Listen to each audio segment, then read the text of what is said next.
left. And so you really can't answer that too deeply without getting political, because again, what are they trying to accomplish? What are they trying to do?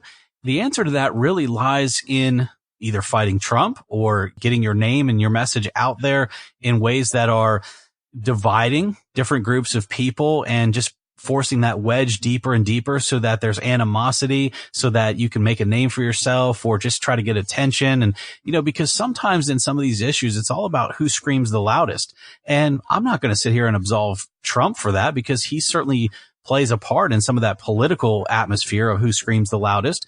And so that's the status of where we live right now as a country.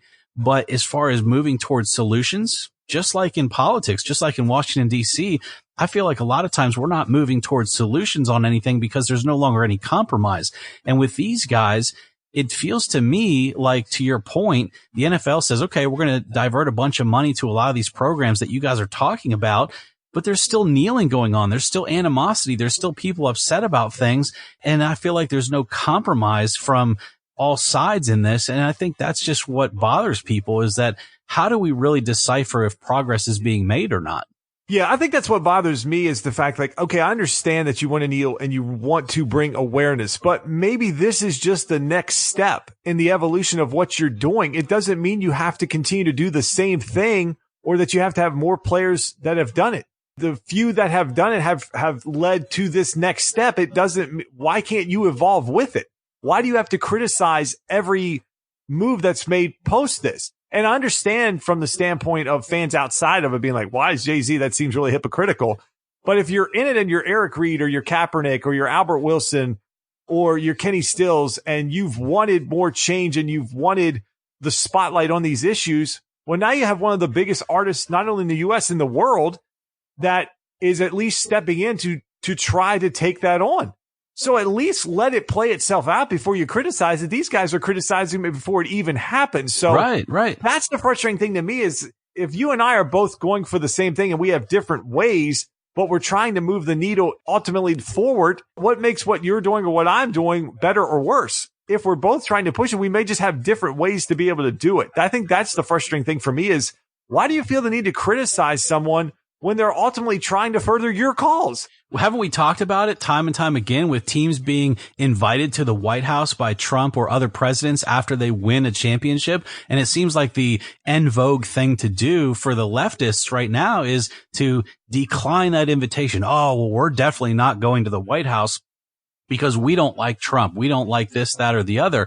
And you and I have said for 2 years now, it's like, guys, if you want to be Steve Kerr or Greg Popovich or whoever and have all these opinions from a liberal standpoint, then why would you decline an invite to go sit with the president? No matter what you think of him, you might think he's the worst, most rotten human being in the world, but you're not going to get a better platform than to be standing in the White House with him to hopefully speak with him about the things that you're passionate about. And yet, instead of doing that, they want to piss and moan and gripe about, oh, we're not going because we can't stand him.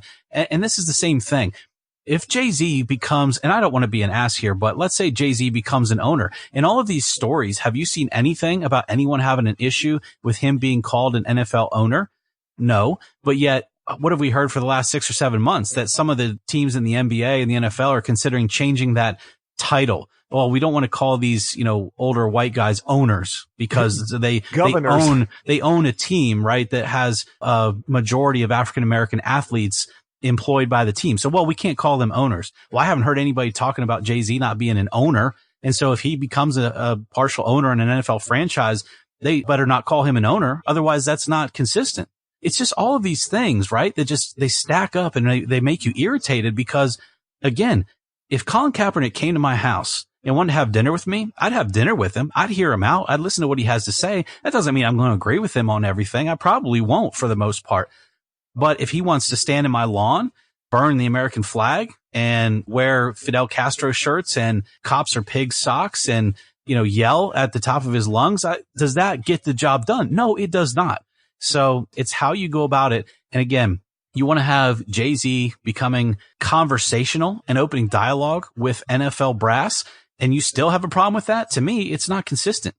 No, and for sure, this is going to be a story that evolves, I think, over the course of the year as we see how this partnership plays out. And you know what? If Jay-Z actually looks at what's going on in Dallas right now, he might not want to be an owner because there is a lot going on right now in the Lone Star State with the Dallas Cowboys. And I think they're in Oxnard, California anyways right now. Zeke's in Cabo. They're all over the place. We don't know where right now. Zeke is. But there's a lot of issues on this team and a lot of people that want to get paid. And the guy that really hadn't got brought up was Jalen Smith, and he's the guy that actually gets paid. He gets a 5-year extension for $64 million. $35.5 million of that is guaranteed. But you still have Dak, who needs a contract. You still have Zeke, who's now in Mexico and reportedly not very happy with Jerry Jones after his Zeke who's comment after their preseason game. So, Eric, a lot going on here in Dallas, but you had the report that came out that Dak Prescott is looking for somewhere in the neighborhood of $40 million a year, turned down around $30 million. So is this just somebody that is basically playing the free market card and I'm going to ask for the highest number and see where I fall? Or should Dak be coming in with a more reasonable contract to give the Cowboys some flexibility to see what they can do for Zeke? Wow, isn't this a mess? I mean, there's a couple of thoughts on this. Number one, and I'll hit this really briefly, I don't really think it was wise of Jerry Jones to say Zeke who, because you're in a negotiation and it's just irresponsible to be talking about a player like that, especially the guy that has been your star running back, your bell cow back for the past 3 years. So I just don't think that was necessary. I get his point though, and we'll touch upon that point here in a minute. But as you said with Dak, $40 million is just so unreasonable. And I understand his agent is probably guiding this young man in a way that is encouraging him to ask for the moon and stars and hope he gets it in the range. But if they're going to come back with numbers, and I don't know the details of all the deals and stuff, but if they're going to be talking deals in the neighborhood of 30 million a year and stuff, to me, that is reasonable for Dak to say, yeah, okay, I'll sign on the dotted line. And look, we're in sales. I understand negotiations. I understand how that goes back and forth. But if I, if I go to my wife and say, I want $1 million home, and she says, no, honey, we really can't afford that. We could probably do a $600,000 home. And I'm like, well, it's nice. It has 8 bedrooms and 6 bathrooms and a 3-car garage and stuff. But, I'd really still prefer the $1 million home. And so I'll be homeless unless you give me the $1 million home. Like, that makes no sense. Right. And so to me, I think Dak is getting bad advice and bad guidance somewhere because he's not a top 5 quarterback in this league and he's asking for top 5 money. So to me, he's out of line here because he's still on his rookie deal. I know that's up soon, but you're going into a season demanding more money and you're going to hamstring your team anyway. If you and Zeke and of course Jalen Smith and everyone gets signed, I don't know who you're going to have playing for you after that.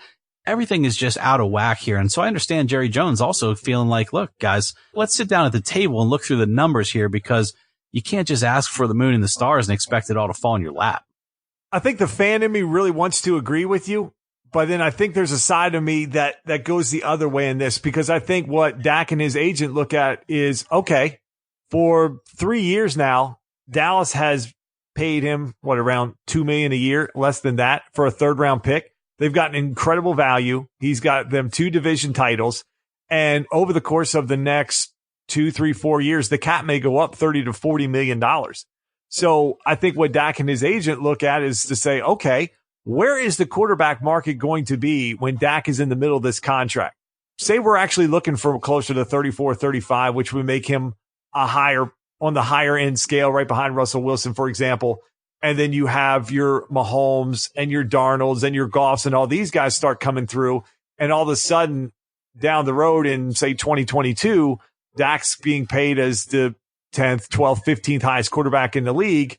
And maybe the Cowboys have won 2 or 3 more division titles at that point. So I think from him and his agent standpoint, it's, well, let's ask for the moon and we'll see what they give us. I think it's for the common person. It's if you ever go into an interview and there's a salary range, typically you don't say, I'll just take the lower end. Actually, I'll just take whatever you want. You're going to always ask for the higher end and see what happens and try to get closer to that. And I think that's just what Dak is doing. Now, the fan in me says there's no way in hell Dak should be worth $35 million a year. If you want to get him in that $27 to $29 million range above Cousins, and maybe have it escalating or some incentives built in. I can see that because I do think the market will climb. But I also think that Dak has to be reasonable with his agent to say, look, we've had a lot of success, but we've also had Zeke Elliott here for 3 years, and the team just got Amari Cooper, and the Cowboys went on a big run after he got acclimated into their system. And both those mouths need to be fed.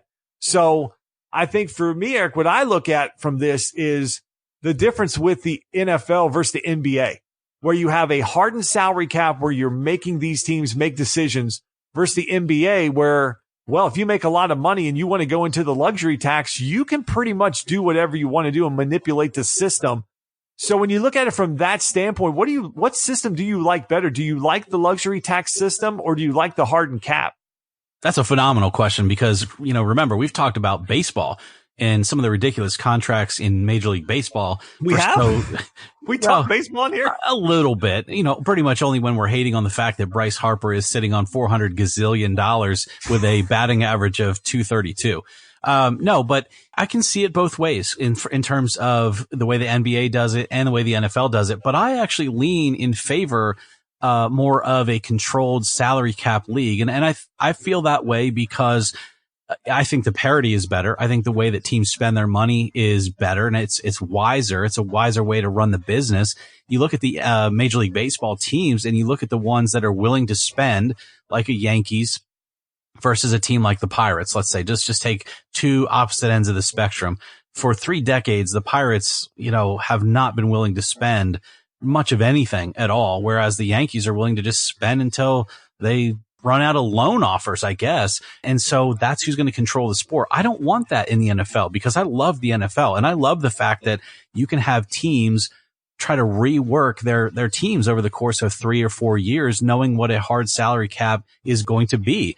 And I do like the fact that the NFL has some rules where you can release money by waiving a guy after a certain period of time, and you can open some of that cap back up and things like that. And I just think it's a better way to manage money. I feel like the NBA is kind of like halfway, right? They're not all in on the way the NFL does it, and they're really not all in on the way the MLB does it. They're kind of halfway. But I prefer the NFL system and totally get what you're saying, where you're coming from. I think you make a lot of good points there. But again, if he's being offered 30, he wants 40. At what point do you draw the line also and say, we're really close to the season. I'm under contract. Zeke's under contract. We're sitting here kind of debating how much money we're going to make this year. Meanwhile, it's again, probably a kerfuffle in the locker room. Zeke's not even there. And you're getting close to week 1 of the NFL season when really you have 2 guys that are supposed to be under current contracts. To me, that's where I start to get a little bit of a disconnect. If they were free agents, I would understand it more. Or like you said, if they were higher valued, I would understand it more. But yeah, I battle between being a fan and being reactionary to it and sort of looking at it from a GM or team owner standpoint and saying, okay, what's the market driving on these guys? I'm all for sort of the philosophical or politically favorable free market economy and getting what you're valued in a market. I'm all for that. But at some point, you also have to understand if the market's not going to allow that for you, you got to go to work. Yeah, and I think that's, look, I say that as well of what I said there at the end, that Dak has to look at this situation of almost like what Brady is able to do. By taking less, he probably in the end makes more, because what company doesn't want to get involved with Tom Brady, who's always winning Super Bowls? And he probably can pick and choose what endorsements he wants, which is why he has what he does. I also understand from Jerry Jones why he's probably not very happy with Zeke, a guy who has 2 years left on his deal, a guy who he's had to go to bat for and fight with the league and fight with the commissioner on. And here he is sitting out of camp. Yeah. You can say what you want about Dak, but he's there and he's been there and he's playing in the preseason game and he's at camp. Zeke isn't. And he's been a mess. He's had a 6-game suspension. He's probably on the verge of something worse than that the next time that he oversteps the line with either domestic violence or some other embarrassing situation where he's on TMZ. So I understand from Jerry's standpoint of why to take a shot at Zeke, because it's probably like, you know what? I've stood up for you and I've done everything. We drafted you with the 4th round pick. We're paying you the money that you deserve. You're not even in your 5th year yet. Why do we have to reset the market on you just because the Rams signed Gurley to what may turn out as one of the dumbest NFL contracts that we've seen in a long time? Doesn't mean we have to make the same mistake. And the running back market continues to be reset. Le'Veon Bell just hit the market. He did not get Todd Gurley money, and he was a free agent where anybody could have signed him, right, and anybody could have given him how much money they wanted. So I do think what we've talked about on here, look, I understand what